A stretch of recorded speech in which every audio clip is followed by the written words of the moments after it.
The day has come, ladies and gentlemen. The day has come. It has arrived. We are here. We are in our seats. We are ready.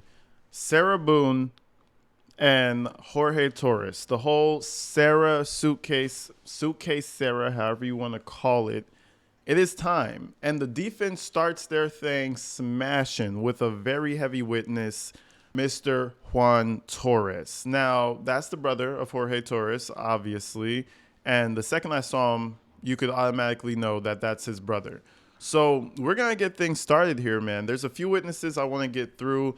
For sure, Juan Torres, Sarah Boone's ex-husband, and there's some next-door neighbors who kind of paint a picture of how things were in the life of Sarah Boone and Jorge Torres. And it's what you would expect and a little bit more, I promise you. But anyways, without further ado, people, this is a new trial, obviously, and I will be diving deep into it. So stay tuned. And over the weekend, we're going to be getting through most of the nooks and crannies of day one. Let's go ahead and check this out.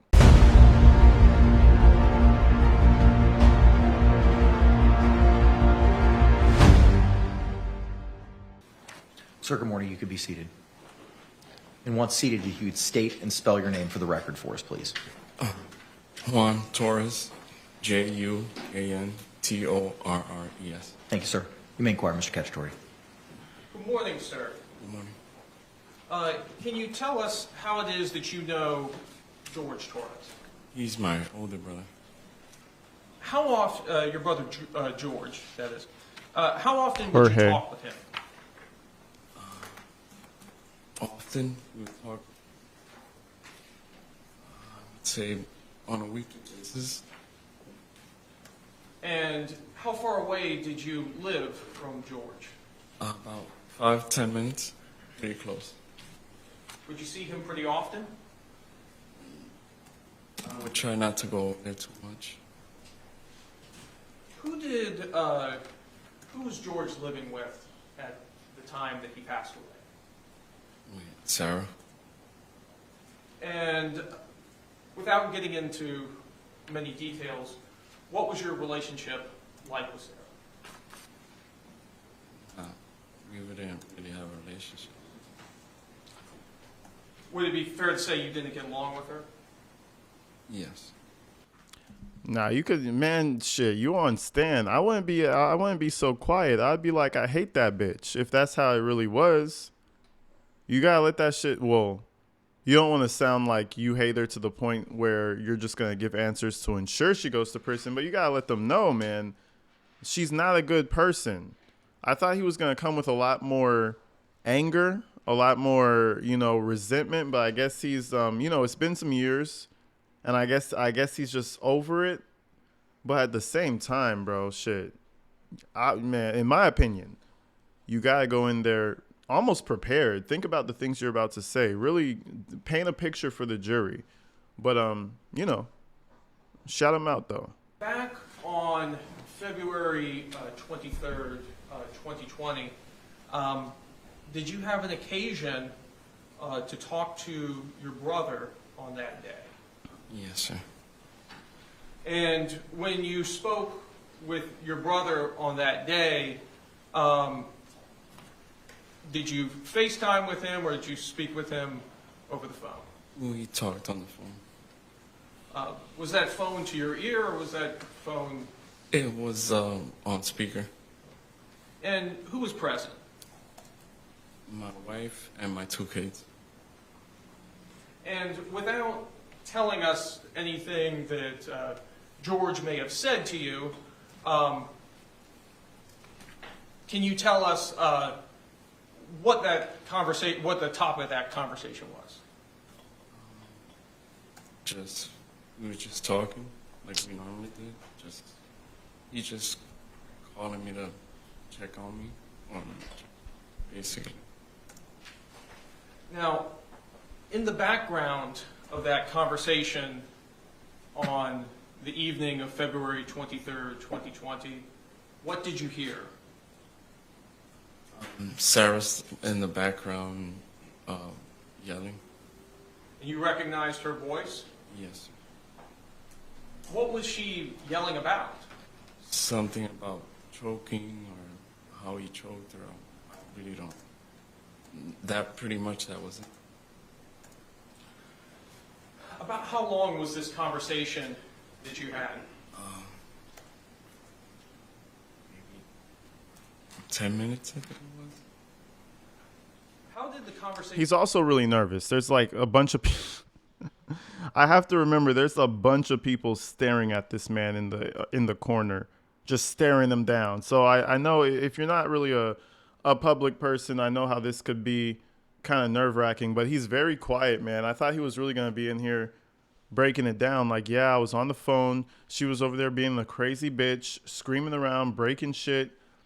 But no, he's not going, which is it's bothering me because I know there's more to be said. But, you know, if there's a good prosecutor, he'll bring the answers out. But it feels like he's just leaving a lot unsaid. Did she sound upset? She sounded upset. Did you talk to your brother after that conversation? No, that was the last conversation I had. Damn.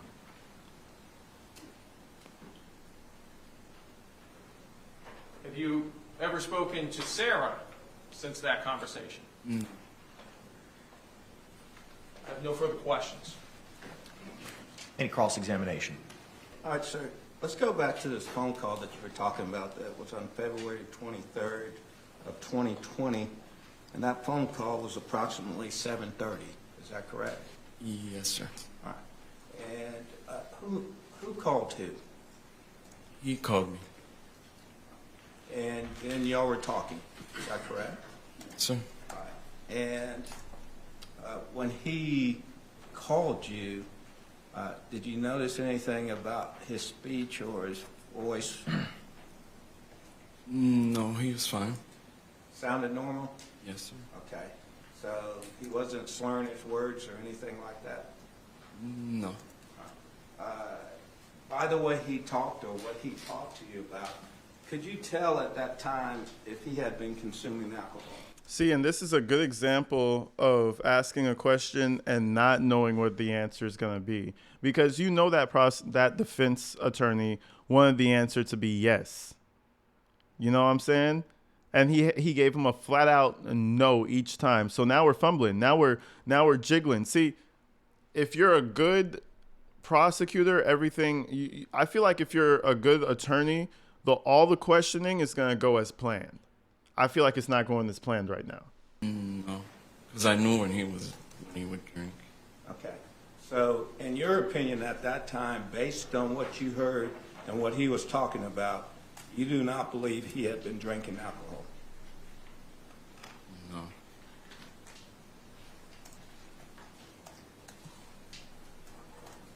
Now, you said you heard Sarah.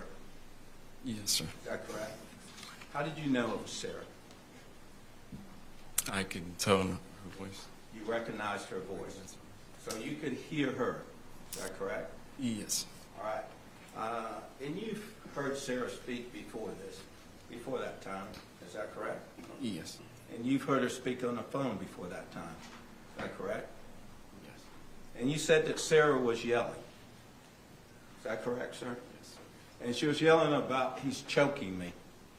Or tell him about choking me. No, Yeah. This is what happened. She was mad, and just like how he said, she was like, and tell your brother about how you beat me up and you choked me just because. Listen, you are a combative person. The only reason Jorge Torres choked her was because they were engaging in some nice mutual combat, okay? That's all this is mutual fucking combat, and then somebody ended up dying inside of a suitcase. You know, it's not the deepest shit. She's leaving out the part where she gets drunk and starts throwing hands and all. You know the type. We all know the type. And this is why I say run away, because usually you're the one that ends up accidentally killing her. But in this situation, she accidentally killed him. So it's like, bro, During that conversation, and you heard her say that, Did you ask your brother, what is she talking about? No, I did not.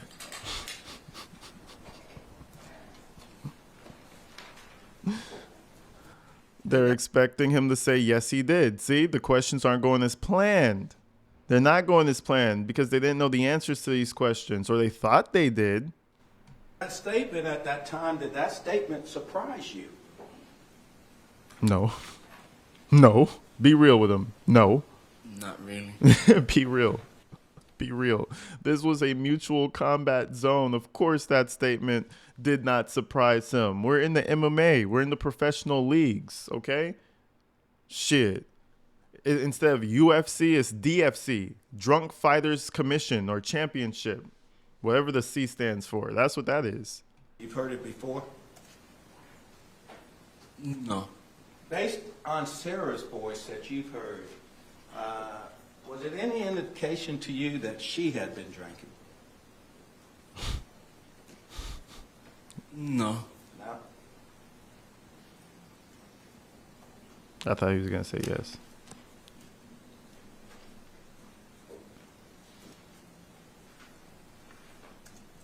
Sir, at some point your brother said he had to go, is that correct? Yes, sir. And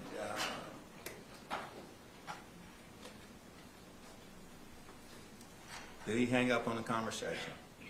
Yes. And did he say bye and you say bye? Yes. Thank you, sir. I don't have. All right, so again, there's a lot of witnesses, and we're going to nitpick a lot of them, but we're going through the ones that I found to be the main ones of the day. Now we have two people who lived in close proximity of Sarah Boone and Jorge Torres, and I just want you guys to hear their experience as being neighbors next to Sarah and Jorge. And it's not going to be any more hearsay. It's not going to be any more online theories. This is real life. This is what people live through. And let's go with the first next door neighbor. Sir, you may be seated. After you're seated, if you can state and spell your name for the record for us. Vincent Baglia, Vincent Battaglia. Thank you. Sir, you may inquire. Good morning, sir. Good morning. Can you tell us what it is you do for a living? Right now I work for an auto parts company, And where do you live? New Jersey. Back on February of 2020, where were you living at that time? I was living at the Tealwood Apartments in Winter Park, Florida. And what were you doing at that time when you were living at Tealwood? I was enrolled in Full Sail University. I was in school. When you were living at Tealwood, did you have any roommates? Yeah, I had one roommate, Brandon. Yeah, that was it. Them. That's Brandon Motes. Yes. Did you have neighbors? Yeah. Were you neighbors with Sarah Boone and George Torres? Yes. And approximately how long were you neighbors with them? About a year. A little over a year. I moved there in January 2019. And during the course of that year that you were neighbors with them, did you have occasion to interact with them at times? Yeah. In fact, did you ever go over to their home? Yeah. Like a couple times, yeah. And I believe you tuned a guitar for a child there at the house? Yeah. This Tealwood apartment complex, how would you describe the walls that separated your units? Thin. Like very thin walls. And with those walls being so thin, would you ever have occasion to hear arguing and yelling coming from Sarah Boone and George Torres' apartment? Yeah. How often would you hear this? Almost daily. Again, so a reoccurring theme. The brother says he wasn't surprised that she said he choked her. I'm looking at the wrong camera. He didn't realize that, no, it wasn't a surprise that Jorge was choking her. Okay. And then him. Would they argue a lot? Almost daily. You know what I'm saying? There's a pattern coming here. Did Sarah Boone ever approach you about the things that you heard coming from their apartment? Yes. And where were you when she approached you? I just feel like neither one of these people, it might be I feel like neither one of them really are a victim. It's almost like if you go into a boxing ring, right? And two people go boxing and one person gets a brain injury and dies there on the floor. We don't say, "Oh, what a murderer, what a terrible person his opponent was." We say, "Oh, what a tragedy." We say, "Oh, what a tragedy." And I think that's what this really is. It's a tragedy, but victim, I don't know, man, because like you're in this relationship and you know tomorrow you're finna fight with her. And you know tomorrow after that you're about to fight with her. And you know tomorrow, and same for her. You know tomorrow you're about to fight with him. If the roles were reversed, Jorge Torres would be in the same position or worse. Who knows? But I mean, for this case particularly, the word victim is kind of, I mean, it's an interesting word to use. And the more we go into it, the more we'll see how much of a victim we'll say each side was. Was Sarah the victim? Was she really the victim? Or was Jorge the victim? Or was no one really the victim? Or were they really just both at war? You know what I'm saying? But let's continue. Smoking a cigarette on my back patio. And approximately what time It was was this? pretty late. I can't remember the exact time, but it was definitely anywhere between like midnight to 2 a.m., like right around there. And do you remember how much before the date when the police called that this occurred? A few months, like probably 4 to 5 months before that. So 4 or 5 months before February of 2020. 2020. Yeah. And when she approached you on this late evening / early morning on that day, what did she tell you? Pretty much just kind of like, if I do hear anything, like through the walls or whatever, as out back, just kind of keep my mouth shut. Like, don't really speak about it or anything like that or say anything to anyone. And I just was like, okay. See, a person who's a victim wouldn't say that. Maybe. Actually, I'll take that back. Maybe if she's scared. But it's almost like, yeah, don't tell anybody. That's just our thing. That's just our problem. We just have to deal with that problem. No, you're in an abusive relationship and you're partaking in the abuse on each other. Did she make any motions with her hands? Yeah, like just kind of like, finger over the lips, like kind of shh, like keep it hush, like that kind of thing. So she told you not to record anything you may have heard about arguments or yelling or fighting, anything going on over there. Yeah. Do you recall the evening of February 23rd, 2020? I do, yeah. And what about that evening sticks out to you? That sticks out to me from that night was literally just there was a very, very loud noise that I heard that was loud and powerful enough to shake my bedroom wall. And I remember that because I was sitting on my bed on FaceTime with my girlfriend at the time, and I literally felt the wall shake and it stopped me mid-conversation. And she even asked me through the computer, like, what was that? And I was like, I have no idea. Did you hear any yelling coming from their apartment on that night?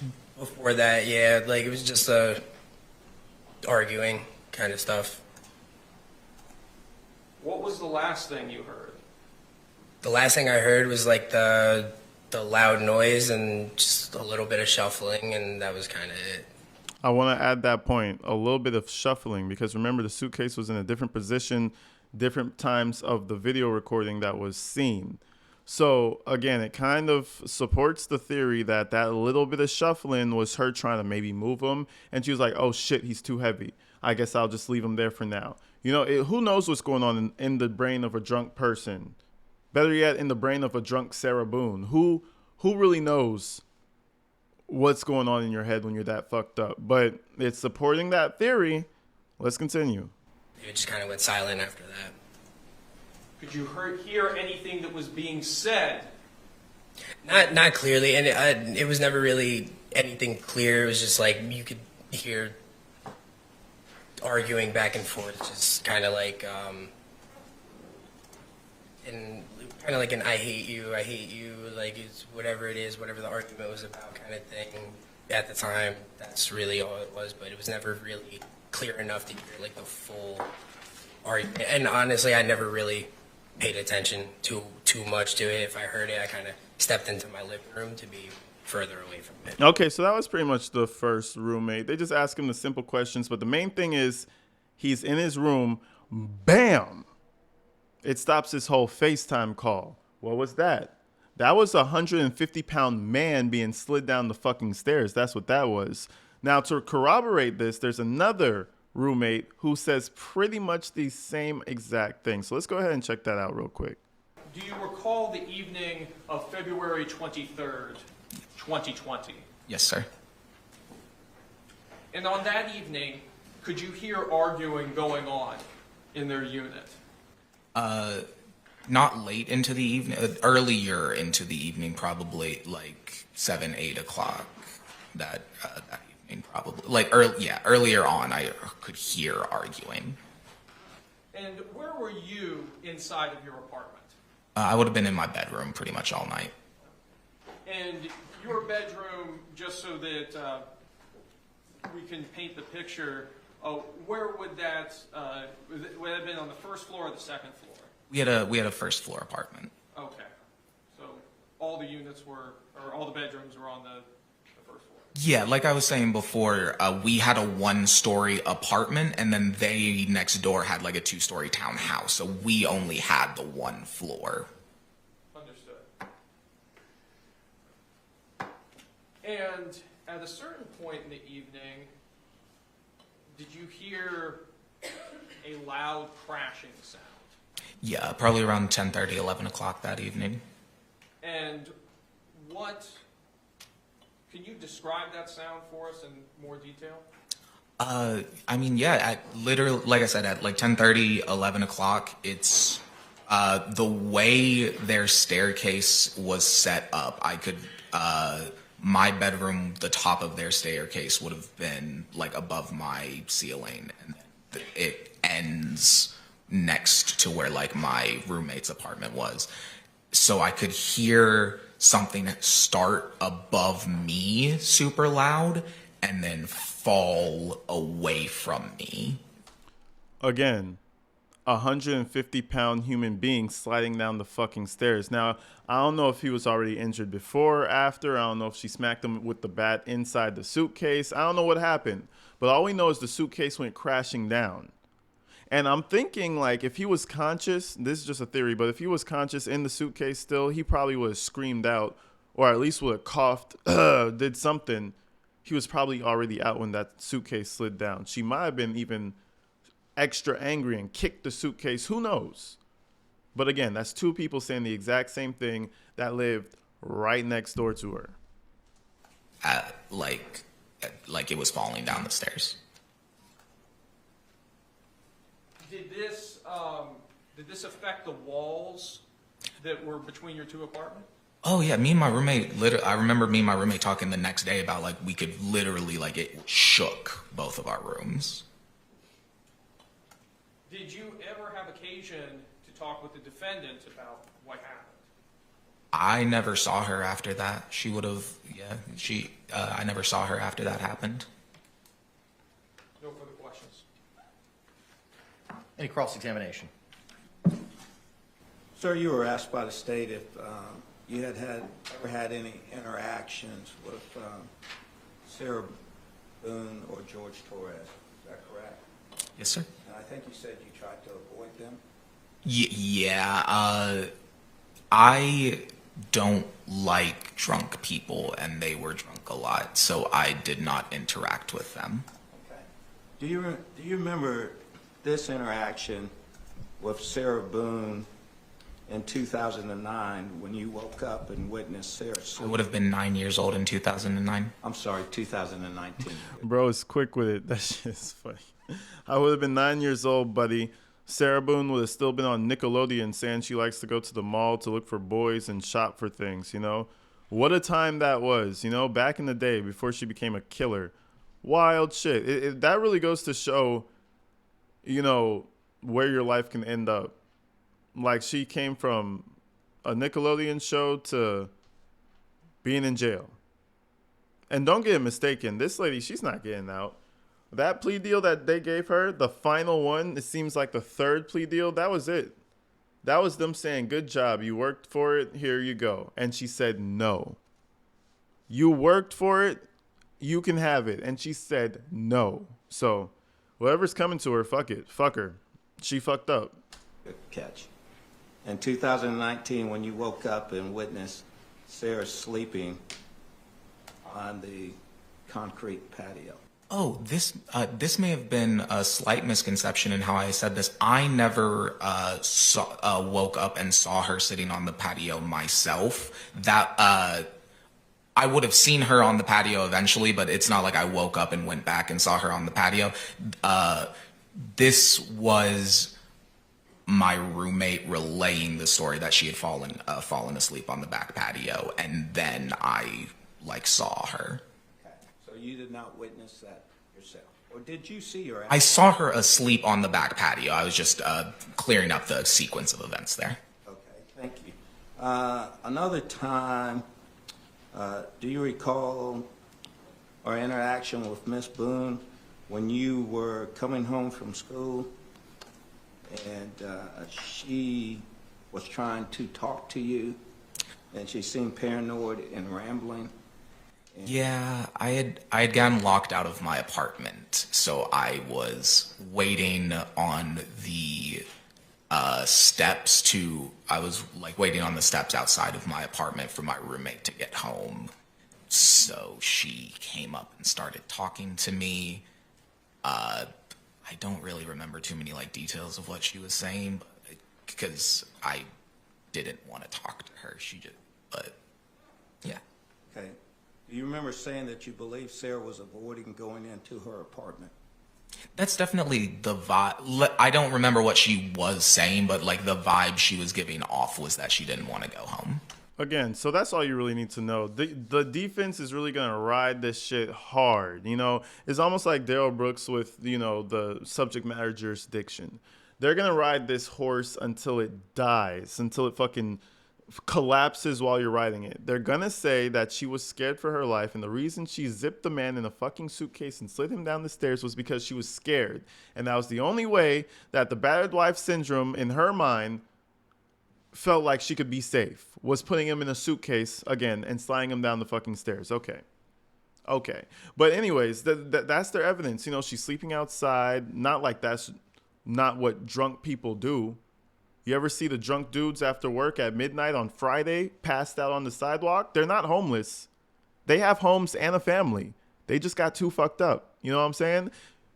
Sounds like drunk people shit to me. She comes over and rambles to you while she's waiting to go back inside. Sounds like drunk people shit to me. Sounds like flustered drunk people shit. She wasn't scared. She was charging up. That's what she was doing. She was charging up to go back in there for round 2. Remember, MMA, we have 3 rounds. 5 if it's the championship round. You know what I'm saying? Stop playing. But anyways, enough with the mutual combat. That's what I feel. Let's move on to her beloved ex-husband, who stayed with her for almost a decade or over a decade. He said from the 90s up until 2005 or 2000. He stayed with her for a long time. That shit must have been misery. But let's go check this out. Sir, good afternoon. You could be seated. After seated, if you could please state and spell your name for the record for us. Brian Boone, BRIAN, BOONE. Thank you, sir. You may inquire. Good afternoon, sir. Good afternoon. Can you tell us how it is that you know the defendant? I dated her for quite a while, and then we eventually got married. you say you dated her for quite a while, how long are we talking?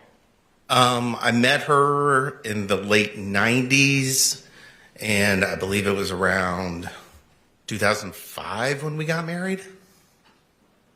Did you have any children as a result of your marriage with the defendant? Yes, we had one son. And how old is that son? He is currently getting ready to turn 14.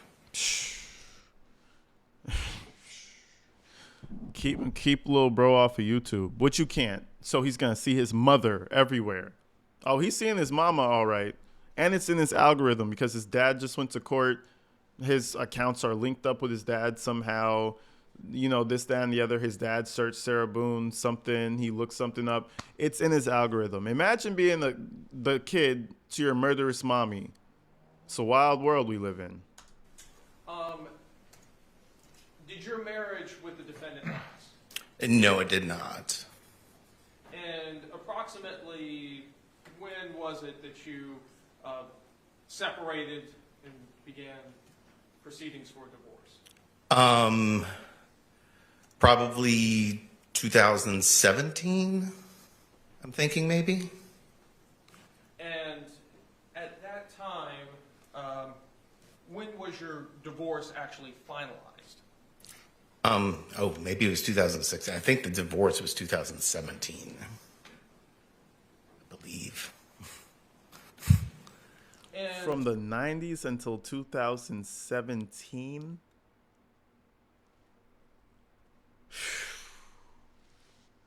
Learn to walk away. Jesus. With that lady, with her drunk ass, ooh. That's why he's gray. He would have had a full set of black hair, but now your boy is gray. It wasn't the child, it was Sarah. when was your divorce actually finalized? Maybe it was 2016. I think the divorce was 2017. Okay, so they were still broken up, but still. I believe. And after your divorce, what was your custody arrangement with your son that you had in common with the defendant? She was supposed to have him on Mondays and Tuesdays. I would have him Wednesday, Thursdays, and then we'd alternate Friday through Sundays every other week. So 1 week you would have 5 days with your son, and another week she would have 5 days with him. Correct. And was this still the same custody arrangement in February of 2020? Yes. And in February of 2020, did you have, do you recall the events that occurred, I guess, first on the late evening of February 23rd, 2020? On that evening? Yes. Well, apparently, Sarah called me at one point during the night. Do you recall about what time she called you? I think it was 11 something. When you answered the phone, how did Sarah sound on the phone? She sounded like she had been drinking and was pretty drunk. Were you able to understand what the defendant was saying? Somewhat, but she woke me up. I had work the next day. I was asleep when she called. She's done this before, calling me late at night, and generally I kind of just try to ignore it, so I wasn't really paying attention. Who was she living with at the time? Jorge Torres? Jorge. When she called you late that evening, could you hear George in the background at all? Not that I remember, no. Did you pay much attention to this phone call? No. Now, the following morning, on February 24th, 2020, did you begin to call the defendant? Yes, I did. And approximately what time did you begin to call the defendant? I think it was like 11 o'clock or something. And why was it that you were calling her? Well, it was going to be Monday. I had him on Sunday and dropped him off at school, and I was calling to try to find out if she was going to be actually picking him up that day. why would you have a question about whether or not she was picking him up? She wasn't generally very good about actually getting him on the days she was supposed to. So it was not uncommon for you to have to remind her to pick him up or to make sure that she was going to pick him up? Well, I mean, remind or just find out if she was going to, or if she was just going to give him over to me as what happened. Do you remember at what time on February 24th you actually got in touch with the defendant? I think it was like 12:30 or something. And when you actually got in touch with her, what did she tell you on the phone? That George was dead, and if I would come over. Did she say That's a long time, bro. That is a long time from the night where she called him to now. So what were you doing that whole time? Oh, yeah, she was sleeping. Or at least she said she was sleeping. But how did you call him if you were sleeping? So you woke up after your nap, found out he was dead, called him, went back to sleep, and then the next day he calls you, and then you tell him? What were you doing? What were you doing? You passed out twice? I don't know. happened to him? I don't remember if she told me then on the phone or when I got there, but she told me they had been playing hide and seek and that. A grown ass fucking 50, 40, 30 some, however old, no, she's in her 50s, right? A grown ass woman playing hide and seek with her boyfriend. Just good old fashioned hide and seek, sure. She fell asleep. What did you advise her to do? I told her she needed to call 911 and that I would come over as soon as I could. And that's the one fumble. He should have never went over there. He probably wouldn't even be on the stand right now. You should have stayed your ass home. Child, check. Myself, check. House locked, check. Oh, there's nobody out there for us to go worry about. You know what I'm saying? Like, call the police. Are you safe? Are you by yourself? Okay, stay right there and call the police. They'll take care of you from there, sweetheart. They'll be there in about 5 minutes. So they'll be there faster than I could be there. Call the police, sweetie. The fuck? I'm not going. And this is on your first phone call here at approximately 12:30. Yes. On 2/24/2020. Yes. Did she call you again while you were en route to her residence? She did. She called to find out if I was still going to be coming over. And when you spoke with her while you were en route, what, if anything, did you advise her? I told her she needed to call 911 and told her I was on my way, but she needed to get somebody over there. How long did it take you to arrive at her residence? From the first phone call, or? Yes, from the first one. Well, I mean, I live a minute or two drive away, but I had to get my puppy. We had just gotten a puppy recently. I had to get him in his crate and stuff like that and put something on because I was working from home. And total time, maybe 10 minutes. When you arrived at her apartment, tell us what she told you when you arrived.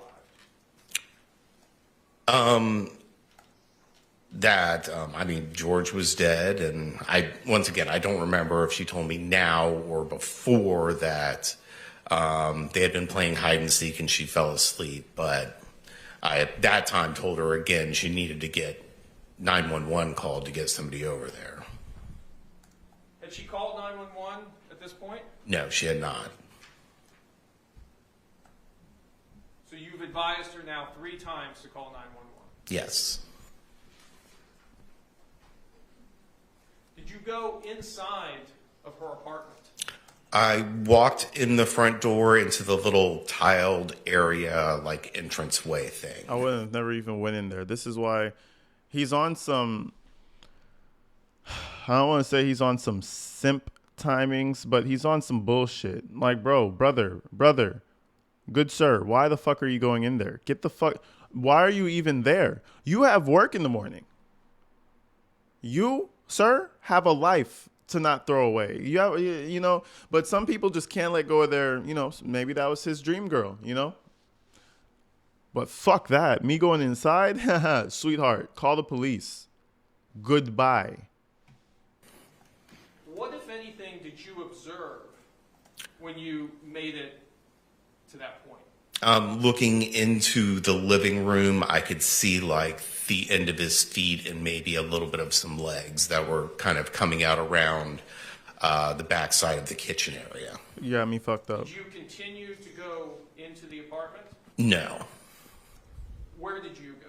Home, hopefully. Sarah told me she was going to call 911 and go outside and have a cigarette and a drink and asked me to come out there with her. And I told her that I didn't really feel comfortable being inside. And I went out front and got in my car and waited for people to show up. Man, I'm going to stop it right there. The man went back in his car and waited. He's in love. Clearly, I don't know. Or maybe he still cares. I don't know. Brother, you need to get that. You need to get that figured out. You need to get that figured out, bro. You need to get that figured out. Go back home. Your child's over there. You know what I'm saying? Yeah. Anyways, man, I'm gonna get back at you guys. The defense, they say that they don't want to question him yet. They're gonna save him. They're gonna recall him later. So we'll see what the defense is on. But honestly, they seem like a bunch of goofballs in the corner. But we'll see if they pull something out their ass. You know, so you know. Every dog has their day, so we'll see if something happens. You can't put anything past the trial yet. It's definitely not a shit show as if it would have been with Sarah Boone, but we will find out. Until the next time, people, stay inside and stay safe. I love you guys. I'll see you next time.